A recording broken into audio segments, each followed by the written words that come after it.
ദൈവത്തിലോ മരണാന്തര ജീവിതത്തിലോ വിശ്വാസമില്ലാത്ത നാസ്തികർ മനുഷ്യൻ അനുഭവിക്കുന്ന ദുരിതങ്ങളെ കാണുന്നത് പ്രകൃതിയുടെ വികൃതി മാത്രമായാണ്.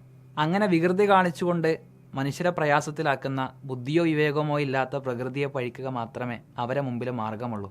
ദുരിതം പേറുന്നവർക്ക് അത് സഹിക്കുക മാത്രമേ അവരെ മുമ്പിൽ നിർവാഹവുമുള്ളൂ.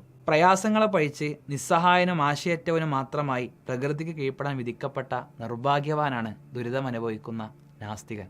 എന്നാൽ പരമകാരുണികൾ വിശ്വസിക്കുന്നവൻ്റെ സ്ഥിതി ഇതല്ല. അവനും നാസ്തികനെപ്പോലെ ദുരിതങ്ങൾ അനുഭവിക്കുന്നുണ്ടാകാം, പക്ഷേ അവൻ്റെ ഉള്ളം ശാന്തമാണ്. പരമകാരുണികൻ്റെ ആസൂത്രണത്തിൻ്റെ ഭാഗമാണ് താൻ അനുഭവിക്കുന്നത് എന്ന ബോധം വേദനകൾക്കിടയിലും അയാൾക്ക് സമാധാനം പകരുന്നുണ്ട്.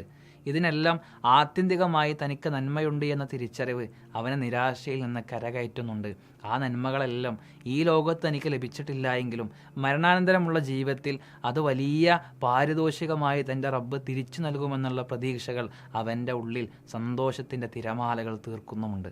മനുഷ്യർ ദുർബലനായിട്ടാണ് സൃഷ്ടിക്കപ്പെട്ടത് എന്ന വിശുദ്ധ ഖുർആന്റെ വചനത്തെ അവൻ ഉള്ളോട് ചേർത്തു പിടിക്കുന്നു. ആ ബോധത്തിൽ നിന്ന് ആ പടച്ചവനിലേക്കുള്ള തേട്ടമല്ലാതെ മറ്റെന്താണ് അവന് ബാക്കിയുള്ളത്?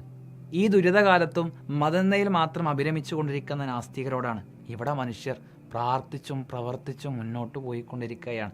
എല്ലാം നഷ്ടപ്പെട്ടവർക്ക് വേണ്ടി ഓടിക്കൊണ്ടിരിക്കുകയാണ്. മതസ്ഥാപനങ്ങളും സംഘടനകളും സംവിധാനങ്ങളും എല്ലാം അവർക്കായി മാറുകയാണ്. ദുരിതാശ്വാസ ക്യാമ്പുകളായും സഹായഹസ്തങ്ങളായും അവർക്ക് നേരത് നീട്ടിക്കൊണ്ടിരിക്കുകയാണ്.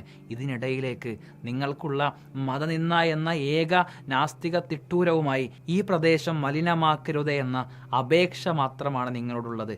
നിശബ്ദമായിട്ടെങ്കിലും നിങ്ങളൊന്ന് സഹകരിക്കുക. Pray for Wayanad, do for Wayanad, and pay for Wayanad.